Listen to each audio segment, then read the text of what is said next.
So hello friends, तो बहुत बहुत स्वागत है आपके अपने YouTube channel SP education tricks पर। तो आज की ये वीडियो आप लोगों के लिए बहुत ज़्यादा खास होने वाली है, क्योंकि आप भी सोच रहे होंगे कि 12th बाद अब क्या किया जाए। तो आपने बहुत ही सही वीडियो पे क्लिक किया है। तो अगर आपने 12th में पीसीएम किया है या पीसीबी किया है, तो दोनों के बारे में आज हम यहाँ पे जानेंगे कि आप कौन सा जो कोर्स कर सकते हैं और इससे आपको बढ़िया जो की जॉब मिल सकती है। तो वीडियो पर एंड तक जरूर से बने रहिएगा एंड चैनल में सब्सक्राइब कर लीजिएगा, साथ में बेल आइकन को ऑल पर प्रेस कर दीजिए, क्योंकि ऐसे ही हम हेल्पफुल वीडियोस आपके लिए लाते रहते हैं। चलिए समझ लेते हैं। तो अगर आपने पीसीएम किया है, पीसीएम का मतलब क्या है कि फिजिक्स, केमिस्ट्री और मैथ। तो अगर आपने पीसीएम किया है तो सबसे पहला जो इसमें कोर्स है बीएससी का। बीएससी का फुल फॉर्म क्या होता है?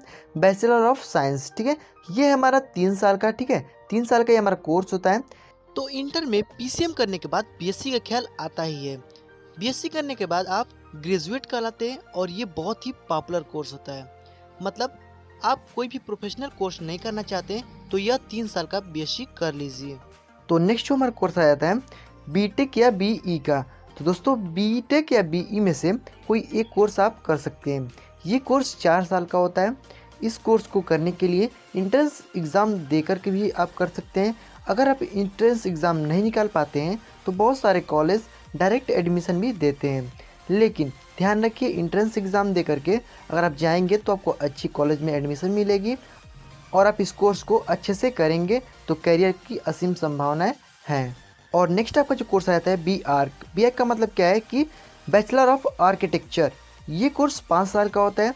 इस कोर्स में कंस्ट्रक्शन डिज़ाइनिंग के सारे काम सिखाए जाते हैं, जैसे कि बिल्डिंग डिज़ाइन और tower design, bridge design, shopping mall, highway, school आदि के बारे में आपको इसके डिज़ाइन के बारे में आपको जो कि इसमें सिखाया जाता है।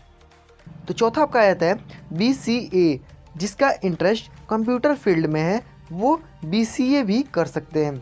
बीसीए का फुल फॉर्म होता है बैचलर ऑफ कंप्यूटर एप्लीकेशन। ये कोर्स 3 साल का होता है।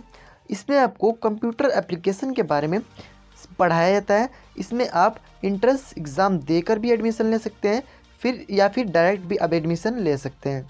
तो पांचवा आपका कोर्स आ जाता है बैचलर ऑफ नॉटिकल साइंस। तो दोस्तों अगर आप समुद्र की गहराइयाँ पसंद करते हैं और आप अपना इस क्षेत्र में अपना करियर बनाना चाहते हैं तो आप बैचलर ऑफ नॉटिकल साइंस के कोर्स को कर सकते हैं। यह कोर्स 3 साल का होता है।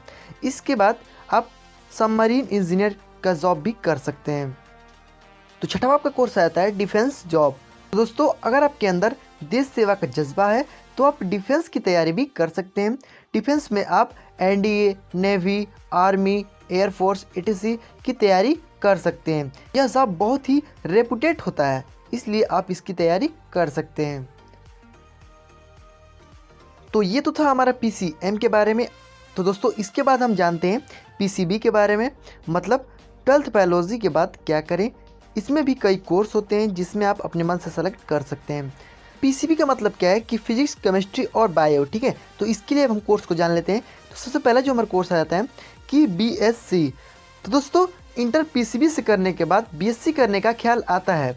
ये कोर्स 3 साल का होता है। मतलब अगर आपने कोई प्रोफेशनल कोर्स नहीं करना चाहते तो आप 3 साल का बीएससी कर लीजिए किसी खास सब्जेक्ट से जो आपके मन का हो, जैसे बॉटनी, जूलॉजी, फिजिक्स, केमिस्ट्री। इसमें से आप कोई एक सब्जेक्ट को आप जो कि बीएससी में कर सकते हैं। नेक्स्ट आपका जो कोर्स आ जाता है एमबीबीएस का। तो दोस्तों 12th बायोलॉजी करने के बाद अगर आप डॉक्टर बनना चाहते हैं तो आपको मेडिकल का कोर्स नहीं करना पड़ेगा। एमबीबीएस का मतलब होता है बैचलर ऑफ मेडिसिन और बैचलर ऑफ सर्जरी। यह कोर्स 5.5 साल का होता है। एमबीबीएस में एडमिशन लेने के लिए आपको नीट एग्ज़ाम क्वालिफाई करना होगा। यह एग्ज़ाम हर साल ली जाती है। इस कोर्स को करने के बाद आप अपने नाम के आगे डॉक्टर भी लगा सकते हैं और पेशेंट का इलाज भी कर सकते हैं। पीसीबी में तीसरा जो हमारा कोर्स आया था बीडीएस का। तो दोस्तों इसका जो फुल फॉर्म होता है वो बैचलर ऑफ डेंटल सर्जरी होता है। यह कोर्स डेंटिस्ट यानी दांत के डॉक्टर बनने के लिए किया जाता है। इस कोर्स में स्टूडेंट को दांत के सर्जरी के बारे में सिखाया जाता है। कोर्स 4 साल का अंडर ग्रेजुएटिंग डिग्री कोर्स है। इसमें 1 वर्ष इंटर्नशिप भी शामिल होती है। तो चौथा हमारा कोर्स आ जाता है बायोटेक्नोलॉजी। दोस्तों बायोटेक्नोलॉजी को बायोटेक के नाम से भी जाना जाता है। यह मेडिकल तथा कृषि दोनों क्षेत्र के लिए होता है।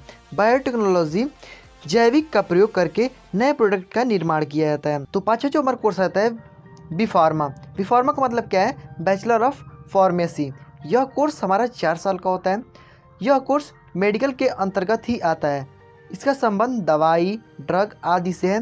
फार्मेसी का मतलब यह है कि दवाई कैसी देनी है, कौन सी देनी है, कब देनी है, यह सब टेस्ट कराना उसमें जो कि बताया जाता है। छठवां जो हमारा कोर्स आ जाता है बीएससी नर्सिंग का। तो दोस्तों बीएससी नर्सिंग में इस कोर्स में स्टूडेंट को नर्सिंग भी सिखाया जाता है। इसमें पुरुष और महिलाएं दोनों हो सकती हैं। यह करने के लिए आपको एंट्रेंस एग्ज़ाम देना होगा, वहीं कुछ डायरेक्ट एडमिशन भी ले लेते हैं। दोस्तों ये तो था हमारा पीसीएम और पीसीबी के बारे में कि अगर आप 12th में पीसीएम किए हैं या पीसीबी किए हैं तो आप उसके बाद आप क्या कर सकते हैं, वो आपके ऊपर है। ठीक है, तो जितना भी मैंने यहाँ पे आपको कोर्स बताया सब आपको समझ में आ ही गया होगा। तो अगर आप बीए के कोर्स के बारे में जानना चाहते हैं तो नेक्स्ट वीडियो में आपको जो कि बीए कोर्स के बारे में बता दिया जाएगा। तो इसके लिए आपको चैनल को सब्सक्राइब करके नोटिफिकेशन बेल को ऑल पे जरूर से क्लिक कर देना है, क्योंकि जब भी हम वीडियोस को अपलोड करूँगा सबसे पहले आपको नोटिफिकेशन मिल जाए। तो मिलते हैं इसके नेक्स्ट वीडियो में, तब तक के लिए गुड बाय, जय हिंद, वंदे मातरम।